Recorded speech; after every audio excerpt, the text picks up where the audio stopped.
च धर्मस्य सर्वधर्मस्वरूपिणे अवतारो वरिष्ठाय रामकृष्णाय ते नमः।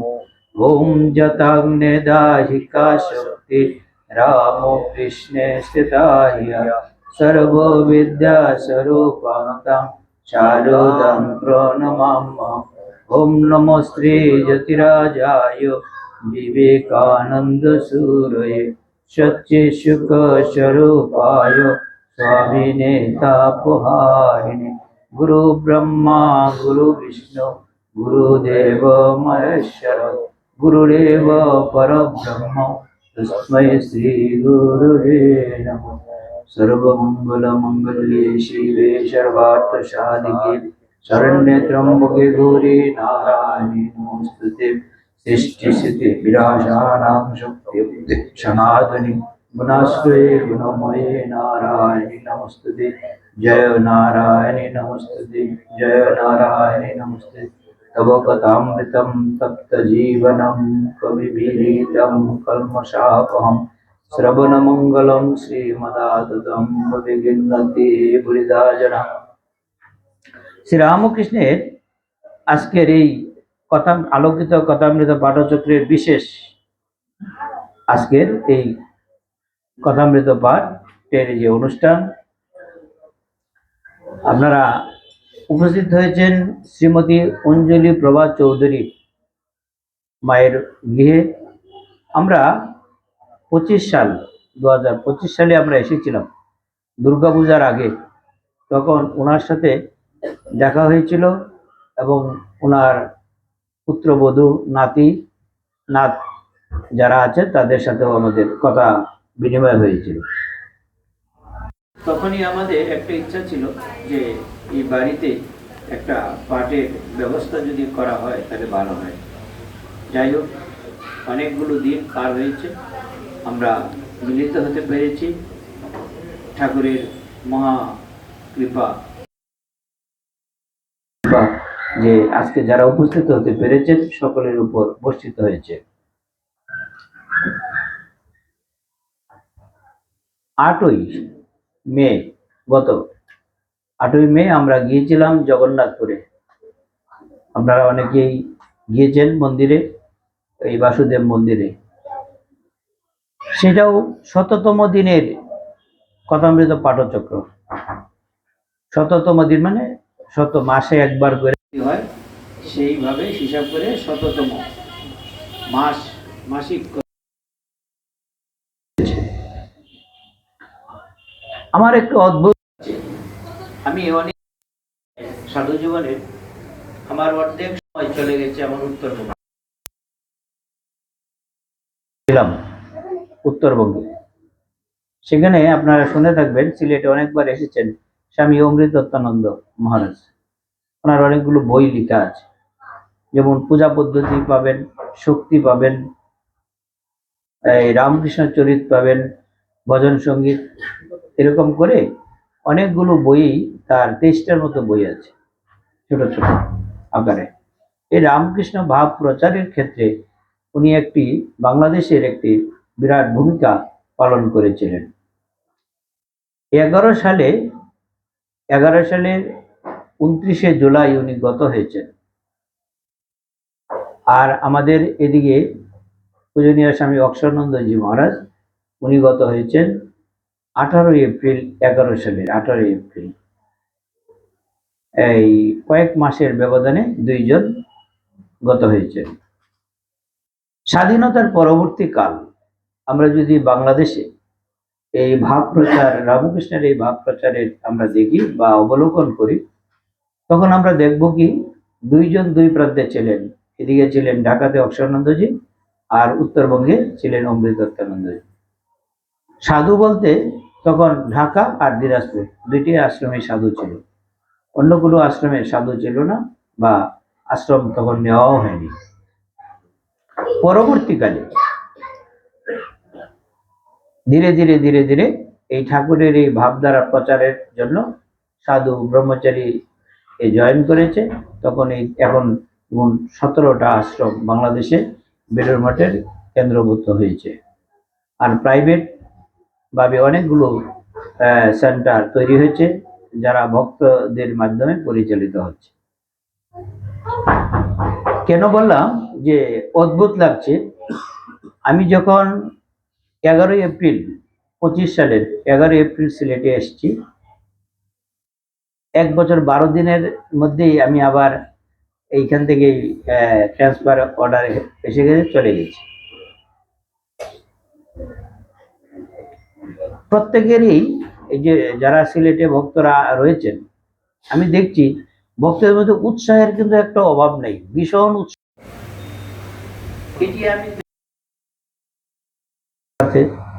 সেখানে কিন্তু ওই রকম পাঠচক্র নেই আমাদের, ওইভাবে যাওয়াও সম্ভব হয়নি বা ব্যবস্থাও নেই।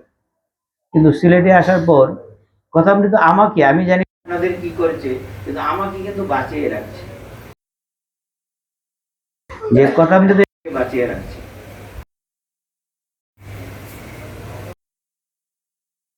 যে আপনাদের সাথে একটা সম্পর্ক, হৃদ্যতার একটা সম্পর্ক তৈরি হয়েছে। আপনারা কি ভাবছেন যে আমি চলে গেছি, কিন্তু আমি কিন্তু বাংলাদেশেই আছি, এমন কোনো দূরত্ব নেই। আর মানুষ এখন ডিজিটাল যুক্ত যুগে অবস্থান করছি, মোবাইলের যুগে অবস্থান করছি, ইন্টারনেটের যুগে অবস্থান করছি। দূরত্বটা কিন্তু বেশি নয়। মনের দূরত্ব যদি থাকে তাহলে কিন্তু আমরা অনেক কাছে থেকেও দূরে অবস্থান করতে পারি। সেই দিকগুলো কিন্তু আপনাদের চিন্তার মধ্যে আনতে হবে। ভারতে যদি একটা প্রদেশ থেকে আরেকটা প্রদেশে যান, সেখানে ফ্লাইটের যে ডিস্টেন্স 2 ঘন্টা 3 ঘন্টা ফ্লাইটেই যেতে হয়, তারপরে আনুষঙ্গিক করতে অনেক। আর এখানে তো তা নয়, এখান থেকে ঢাকায় যেতে হবে, ঢাকা থেকে চেঞ্জ করলে ফ্লাইটে আবার চট্টগ্রাম যাবে। আর ট্রেন তো রয়েছে, আমার তো সহজ খুব, আমি মনে করি যে এসি বগি রয়েছে, জার্নিটা ভালোই হবে, দূরত্ব বেশি নয়, আসা যাবে। আর আমি এটাও বলছি যে কয়েক মাস পর পর যদি আপনারা একটা প্রোগ্রাম করেন, মানে একটা প্রোগ্রাম 2-3টা প্রোগ্রাম যদি মোটামুটি রাখা যায়, তখন আমরা চেষ্টা করব যে আপনাদের সাথে সংযোগ করার, যদি ঠাকুর মা স্বামীজি তাদের আশীর্বাদ থাকে। আপনারা ভেঙে পড়বেন না যে আমরা চলে যাচ্ছি, আমরা কোথায় আর যাবো, আমরা তো একটা আশ্রম থেকে আর একটা আশ্রমে যাওয়া, এইটুক মাত্র। প্রত্যেকের বাড়িতে আমরা যদি আজকের এই দিনটাকে যদি আমরা চিন্তা করি, আমি বললাম যে বয়োজ্যেষ্ঠ আমাদের রামকৃষ্ণ মন্ডলের পরিমণ্ডলের ভক্ত যদি বলি, সিলেটবাসীর যদি বলি, একজন বিশিষ্ট ব্যক্তিত্ব শিক্ষাবিদ বিজিত কুমার দে, ওনার শারীরিক অবস্থা আমি যখন ছিলাম তখন অনেকবার ওনার খারাপ হয়েছে। তারপরে আমি 25 তারিখ চলে গেলাম। তার পরবর্তী যখন আসলাম, আমি বললাম যে আমি একটু যাবো, ওনাকে দেখতে যাব। আমি গিয়েছিলাম হালদারপাড়া, ওই প্রফুল্লচন্দ্র দাস ওনার বাড়িতে বাটচক্র হয়েছিল, সেখানে আমি উপস্থিত ছিলাম। উনি আজকে, আমরা যখন গিয়েছি হাসপাতালে গিয়ে, রাকেবালি হাসপাতালে গিয়েছি, তখন নেই, তার জামাতাকে দেখছে, মানে ডাক্তার ডেকে পাঠিয়েছেন অ্যাটেন্ডেন্স হিসাবে। আমি যখন তখন বলার সাথে সাথেই বললাম যে রেড সিগন্যাল, ঠিকই এই 2 মিনিটেও যায় নাই, আমার পাশে। আমি বললাম আপনিও যান, তো গেল, আইসে বললো যে কাজ হয়েছে। তাই আমি বললাম যে এখন আর মানে আইসিইউতে আমাদের যাওয়া ঠিক হবে না, চলুন। যে চন্দ্রশেখর বাবু, উনি আমাদের আসার পরে একটা ভালোই সংযোগ করেছিল, বিভিন্ন পাঠচক্রে উনি গিয়েছিলেন। এই আমি আসার আগের দিন বৃহস্পতিবারে, তো আমি বুধবারের রাতে ওনার সাথে কথা হয়েছিল যে উনি আমার সাথে দেখা করবেন, কথা বলবেন। তারপরে আমি যখন জগন্নাথপুরে যাব, ফোন করলাম সকালবেলায়, তখন তিনি সিসি ইউনিটিতে ভর্তি। উনি ফোনটা ধরলেন, বললেন মহারাজ আমি সিসিতে ভর্তি আছি, আমি তো যেতে পারবো না, বিধির বিধান, মানুষের জীবন আমরা মনে করি এই করব সেই করব, কিন্তু বাহাদুরি বেশিক্ষণের নয়। শুনলাম এখন পটুয়াখালী নিয়ে যাবে, কিছুক্ষণের মধ্যে তাকে নিয়ে যাওয়ার ব্যবস্থা হচ্ছে। আর ওগুলোকে তো কোথায় দাওয়া কাজ করবে, মজার বোঝায় চালিয়ে যাবে। মৃত্যু অনিবার্য, চুলের মুঠি ধরে কিন্তু মৃত্যু আমাদের সকলের দাঁড়িয়ে রয়েছে। আমরা যে বেঁচে আছি এটাই অস্বাভাবিক। আমি বসে আছি, আপনারা ওখানে বসে আছেন, এইটাই অস্বাভাবিক। আর মৃত্যুটা আমরা সুখ সংবাদ বলছি না, শুভ সংবাদ নয়, আসলে এটাই সঠিক সংবাদ, এইটাই সঠিক সংবাদ। মৃত্যুটা হবেই, অবধারিত 2 দিন আগে আর পরে।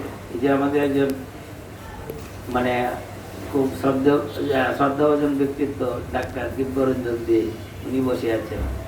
উনি কিন্তু মানুষের এই নিয়ে গবেষণা করছেন, কিন্তু তারপরেও মৃত্যু হবে না এটা বলতে পারেন না। মৃত্যু অবধারিত হবেই। এখন উপায় কি? আমাদের তো সবারই মৃত্যু হবে। আমরা যদি বসে থাকি যে আমার আর কি করা, তাহলে তো আর চলবে না। এই আমরা যারা রামকৃষ্ণ মঠ মিশনে আমরা আশ্রিত হয়েছি, মানে দীক্ষিত হয়েছি, আমাদের কিছু কাজকর্ম কিন্তু আমাদের ব্যক্তিগতভাবে রয়েছে। আপনারা যারা দীক্ষা নিয়েছেন, বাড়িতে যে ঠাকুরকে বসিয়েছেন, নিজের একটা আসন আছে এখানে, আর অন্যান্য দেবদেবীর মূর্তিও রয়েছে। প্রত্যেকেরই বাড়িতে আমি অনুরোধ করব, যারা অন্তত দীক্ষা নিয়েছেন, প্রত্যেকেরই বাড়িতে একটি আসন রাখবেন আপনার অবস্থান অনুযায়ী। আমি বলি নাই যে অট্টালিকা ছাড়া আপনার বাড়িতে, এখানে যেমন ওনারা জমিদার ছিলেন, ওনাদের মতো রেখেছেন, সেটা আলাদা কথা, কিন্তু আপনার সমর্থন অনুযায়ী, আপনার অবস্থান অনুযায়ী ঠাকুরকে রাখবেন। এতে ভুল করবেন না। দীক্ষা যারা নিয়েছেন, দীক্ষা না নিলেও রাখতে পারেন, তাতে কোনো ভুল করবেন না। কারণ বিপদ, আমরা অনেকে বিপদ কাটাতে চাই।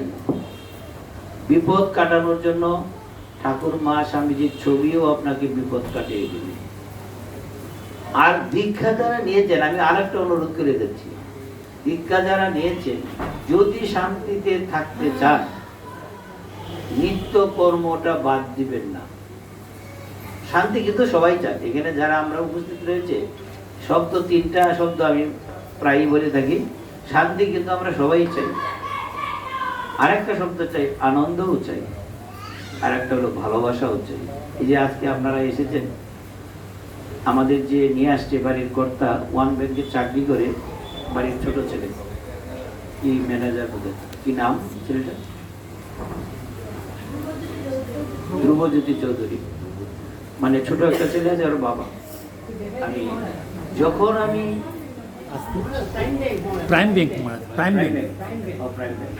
ও গিয়েছিল, হ্যাঁ, আমি দেখেই বললাম যে ছোট ছেলেটার কথা বললাম, আপনি তার বাবা হবেন? বলছে হ্যাঁ। জমিদারির একটা মানে বলে না স্ট্যাটাস। মধুরবাবুর ছেলে, মধুরবাবুকে তো ত্রৈলোক্যকে দেখা গেছে। ত্রৈলোক্য যেমন চলাফেরার মধ্যে ঐতিহ্য একটা ফুটে উঠেছে। এতে দেখেন বাড়ি ঘরে যে বাচ্চাগুলোর মানে একটা প্রভাব বিস্তার, ফ্যামিলির ভাবেই তো মানে এগুলো মানে প্রকাশিত হয়, একটা ঐতিহ্য প্রকাশিত হয়।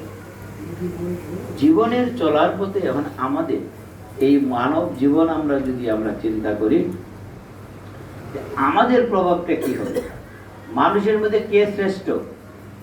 যে যত বেশি ত্যাগ স্বীকার করতে পারে, সে হইল তত বড় মানুষ।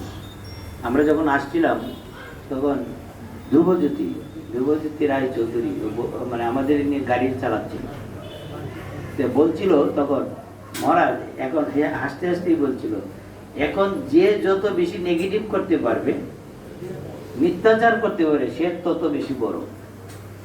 আমি তখন হাসলাম। হ্যাঁ, বলে ব্যাংকে যাবেন, সে পিছন থেকে আগে যদি কাজটা করে নিতে পারে, এটা হলো তার ক্রেডিট। বাসের টিকিট যদি পিছন থেকে গিয়ে সামনে নিয়ে নিতে পারে, এটা তার ক্রেডিট। এইটা হলো সমাজ ব্যবস্থা। এটা তো নীতি নয়, এটা নীতি নয়। আমাদের এই মনুষ্য জীবনে যদি আমরা চলতে চাই, তাহলে আমরা কি ভ্রষ্টাচার ভাবে জীবনযাপন করব?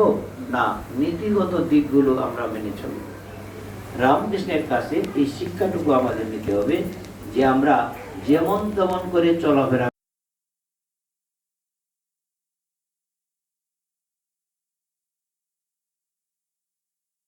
মনে রাখবেন সন্তান মানে অন্য কেউ নয়, আপনি। আবার আপনার চিন্তা, আপনার চেতনা, আপনার ভাব সবকিছু সন্তানের মধ্যে যে প্রকাশিত হয়।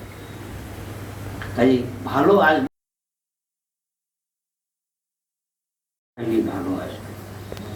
এই রামকৃষ্ণের বাবার কথা যদি আমরা চিন্তা করি, ক্ষুদিরাম চট্টোপাধ্যায়, তার জন্মের আগের প্রারম্ভিক ক্ষণটা যদি আমরা একটু ভাবি, তাহলে আমরা কি দেখি, উনি গয়ায় পিণ্ডদান করার উদ্দেশ্যে শ্রীরামকৃষ্ণদেব গিয়েছিলেন। গয়াতে বিষ্ণু পাদবদ্ধে পিণ্ডদান করতে গিয়েছিলেন। সেইখান থেকে কি হলো, আসলো স্বপ্নে দেখলেন জ্যোতি দর্শন হয়েছে, আমি জন্মগ্রহণ করব কার গৃহে, তোমার গৃহে। ক্ষুদিরাম চট্টোপাধ্যায় হাত জোর করে বলছে, প্রভু আমার তো ক্ষমতা নেই তোমার সেবা করার। কিন্তু না, ভগবান বলছেন, শঙ্খ চক্র গদা পদ্ধতির বিষ্ণু বলছেন যে না, আমি তোমার বাড়ি আসবো। আবার এদিকে চন্দ্রমণি দেবী কামারপুকুরে যারা গিয়েছেন তারা ওই শিবলিঙ্গ দেখতে থাকবেন, মন্দিরের পাশে এখনো আছে।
এমন অবস্থায় থাকেন যত নোংরা। একজন ফোন করে বলেছে আমি কি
বন্ধুর বাড়িতে এসে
সরকার কি গুরু রাষ্ট্র।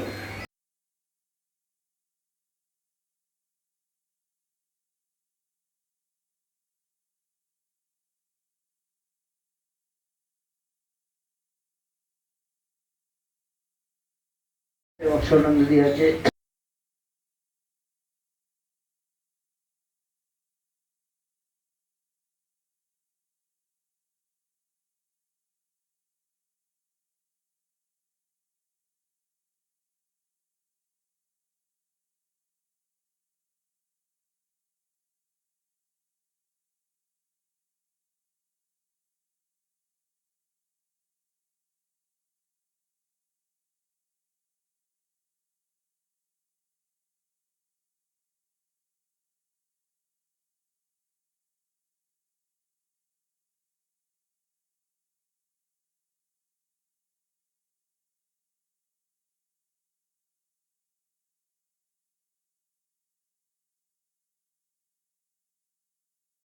আপনার